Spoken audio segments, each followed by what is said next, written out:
How can I repair my relationship when I feel distant from my partner? Well, you're going to feel distant. You're not going to be able to repair it if you're distant from them. Yes. Now, don't get me wrong. I know a lot of these questions, they could have 10 different meanings. I'm going to answer it as best I possibly can off the evidence that I've had from coaching previous people. Okay. Most of our clients have been men. Not all of them. Most have. And most of them are over the age of 35, certainly. Definitely over 40. Yeah. Some with children, some without. Correct. Yeah. I would say a high percentage are with children. Yeah. So we're not going to go necessarily just off that assumption. This answer will be applicable to as many people out there as possible. Now, the key here, the first thing you have to do is just be really honest with your own behaviour, first and foremost. Not brutally honest. We don't need to add those extreme words. Just honest. Nothing brutal about it. It's just honest. Yeah. Now, are you giving your all to this relationship? Are you being present at meal times? Are you organising date nights? Are you pulling your weight when it comes to helping out with maybe getting the kids ready for school or prepping dinner, taking the bins out without being asked, etc.? Are you doing things like that? Are you listening without fixing, without judging? Are you intimate with one another? A lot of the men that I've worked with especially have a real challenge with intimacy with their partners or lack of. Okay. Yeah. Yes, there's perimenopause. Yes, there's menopause. So I appreciate at an intellectual level from the female perspective. But some men are just doing all the chores at home and then almost going, ta-da, and thinking that that's going to be the thing. But Let's do it now. Yeah, the wife doesn't want you to be like a cleaner or a maid, as it were, right? That's Especially if that's not her love language. Yeah. This falls into love languages, doesn't correct. it? Yeah. That isn't what they're looking for a lot of the time. They're looking for deep connection. They're looking for safety. They're looking for their man to have purpose. I was watching a dating expert on Bartlett ages ago when I liked his podcast, not so much anymore, but I used to really like it. And she said, what do you think the most defining quality is that a woman looks for in a man when they're on a night out? Let's say they're all single, looking for love. I said, I don't know. I said, smiling. A man that can smile and can hold himself with the right amount of confidence, but not being an arrogant dickhead. Yeah. But also, the other things that came out of that conversation were knowing that he's got something going for himself, not the 6 figures, the 6 foot and the 6 inches kind of thing that gets portrayed in the media. It's 3 6s. Do what? 3 6s. Yeah. It's knowing that you've got something outside of the relationship that drives you, and that, yes, you can be a provider. Not that the woman doesn't have to work when they say that, but can you provide for yourself? Are you doing something for yourself? The most off-putting thing is if the woman comes home, you've had the day off, and you sat in your pants watching Netflix, none of the fucking housework is done. That is also not going to draw them to you. No. So this is putting all the, pressure on the man in these examples that I'm giving, but it's just a for instance. You might say, I'm doing all of those things and they're still withdrawing from me. Well, perhaps you need to have that conversation then, because silent demands never get heard. No. And most men do suffer in silence because maybe that's what their fathers did. Just to keep the peace. And we see it on programs. I was raised around, sitcoms like Fresh Prince of Bel-Air and Home Improvement and Friends and, things like that. And it was always, the wife was referred to as the boss. Yeah.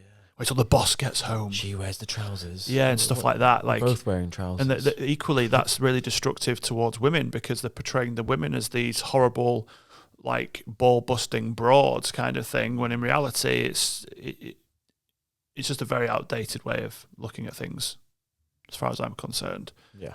So you need to have something around your purpose and who you're becoming and all that good stuff, for sure. But if you are doing all of that and it's still not working out, then maybe it's a case of talking to them and not suffering in silence as much as you possibly can, and approaching it when you're ready. Because some of the women that, you know, again, because obviously I only get one side of the argument from the men, is my partner wants me to argue with them, wants the chaos and all this stuff. I said, some will, but don't enter the crazy ring. No, crazy ring, yeah. Because you'll just start taking punches and throwing punches, not literally, of course, metaphorically. So, yeah, I would say those are the first things that I would honestly assess are your behaviours. Then look at their behaviours and ask yourself, is this the person that I want to be associated with for the rest of my life? Do I really want to be a part of this? Because a lot of men overlook that as well. They're always talking about hoping that their partner will change. What do you want? Yeah. What's important for you? Right in this right now. Yeah. What's your take on it? Yeah. For me, it's that conversation and using clear and effective communication,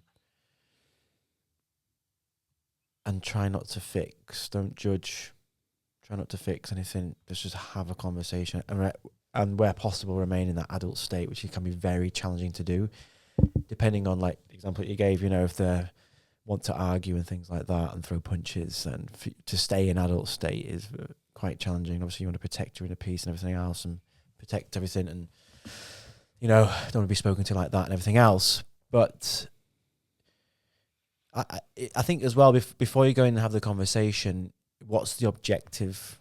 What do I want to get out of this conversation? Because the question is repair. So what does repair mean?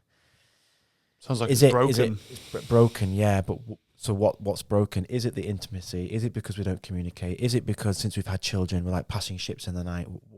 What is it? Is it because we don't do date night anymore? Things like that. So yeah, because I think we can. I think, like what you said, look at it for what it is. Because a lot of times people can catastrophize. Oh, we don't do this anymore. We used to do that, and then, you know, we never do. We always do. Exactly. Yeah. Just take a step back and see what it actually is first, and then look at what do you want the outcome to be? What's the desired end outcome? Yeah. So someone said to me the other day, we just never have any time together. I said, okay, what did you do last night?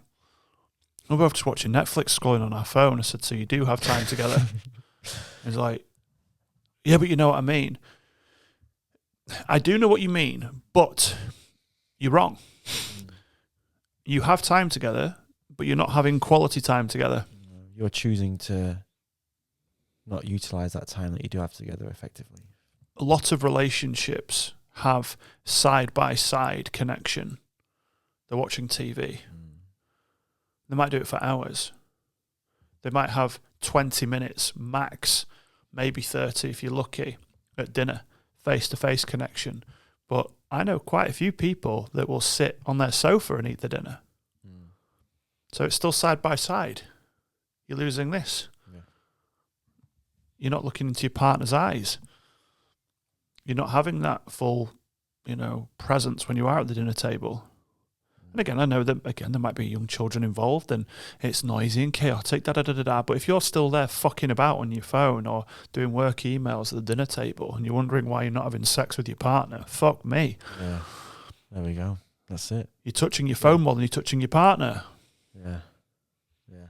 So it's, again, honest assessment, not brutal honesty, just honest. We're not connected because we're not making each other a priority. Yeah. At the dinner table, I'm on my phone, she's on her phone, watching a bit too much Netflix. A date night might be the movies. Guess what? Side-by-side connection again. Yeah. Just because you're watching something at the cinema outside of your usual environment doesn't make it a date night if you want true connection. Doesn't mean you can't ever go to the cinema and enjoy it with your partner, but if you're struggling, that is not the date that I'm going on. No. I'd also be a bit of a detective. So find out what's going on in her head. Sorry, I'm not going to start that, but in her mind. Find out what the love languages are. What does she actually like to do? Because you'd be quite surprised. Do you really know your partner? Like, really know your partner? So, yeah, get to that level as well. You know, not because I think a lot of the time it is just service level stuff. How's your day? Yeah, fine. You know, how was your day? What's happened? And get I'm choosing that as an example. You know, what's going on at the moment? Yeah, I can see you're quite stressed at work. Do you want to talk about it? What's causing the stress? You know, keep asking questions, and then and come back to that. Hold the space, but then just listen without fixing. Yeah, because what a lot of men will do, you got to gather data, which you need. A lot of men will just go, oh, I've had let's say the partner said, I've had a bad day at work. Boss spoke to me like shit. Well, just tell him what's what, or just leave. If you don't like it, just leave. As opposed to, that does sound challenging. How did it make you feel when he spoke to you like that? Oh, it made me feel like shit. And I have said this before, and people have ridiculed that even and gone, oh, mate, it's not a coaching call. I'm like, well, I'm asking a good question, mate. You're just asking a question. What are you doing? Yeah. Fixing the problem? Thinking you're going to be Superman and putting on the fucking cape? Yeah. You're actually damaging your relationship. What you're telling your partner in that moment is you're not allowed to feel, and the only way that I can gain your trust is by telling you what to do. Yeah. Oh, great. Sounds healthy. Yeah, sounds really healthy.